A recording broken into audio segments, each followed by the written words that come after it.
भगवान की भक्ति में आडंबर की आवश्यकता नहीं होती है। भक्ति तो भीतर की वस्तु है, करने की चीज़ है। इसमें दिखावा कैसा। बस चुपचाप मन को चले जाने दो उनके श्री चरणों में और मस्त हो जाओ। जब तुम्हारे पास मन ही अपना ना होगा तब दूसरी बात सोचोगे कैसे। दिन रात आलिंगन करते रहो अपने प्रियतम का, भीतर के बंद कमरे में और बाहर को भूल जाओ। वस्तुतः ऐसी अवस्था में इस मस्ती की मौज में बाहर की याद आती ही किसे है।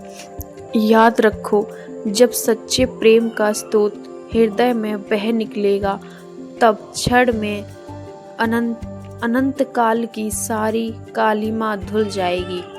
फिर स्मरण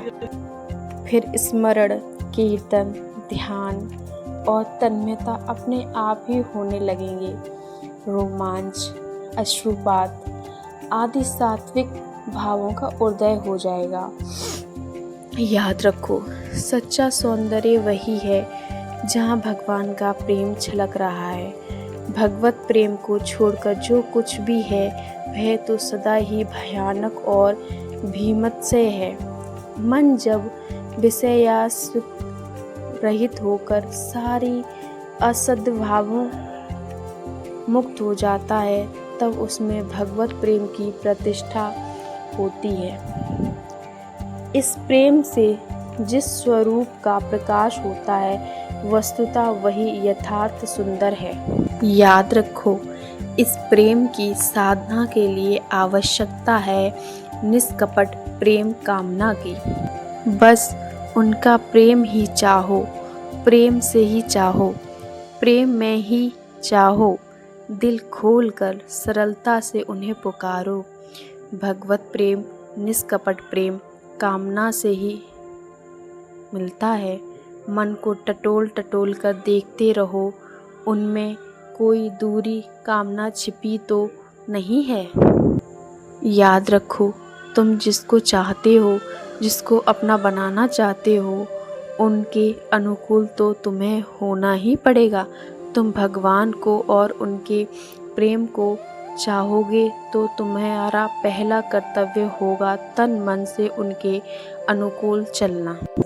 साथ ही तुम्हें अपने बाहर भीतर के आचरणों से यह भी सिद्ध कर देना होगा कि तुम उनके सामने भोग मोक्ष सभी को तुच्छ समझते हो। इससे विशेष सावधानी की आवश्यकता है, नहीं तो विशुद्ध प्रेम कामना ही उदय नहीं होगा। तुम नित्य ही भगवान को पुकारो, भगवान के शरण होकर उन्हें पुकारना। भगवान ने कहा है, जो मुझ में चित्त लगाते हैं उनको संसार से बहुत ही शीघ्र मैं तार देता हूँ।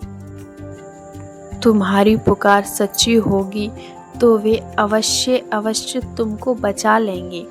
वे यह नहीं देखेंगे तुम कौन हो, किस श्रेणी के हो, किस प्रकार के आचार विचार रखते हो, पुण्यात्मा हो या पापात्मा हो। वे देखेंगे केवल यही कि तुम्हारा उन पर उनकी कृपा पर विश्वास है या नहीं और तुम्हारी पुकार में कितनी सच्चाई है। जो भगवान को सच्चे दिल से पुकारता है भगवान सदा ही उनकी सुनते हैं।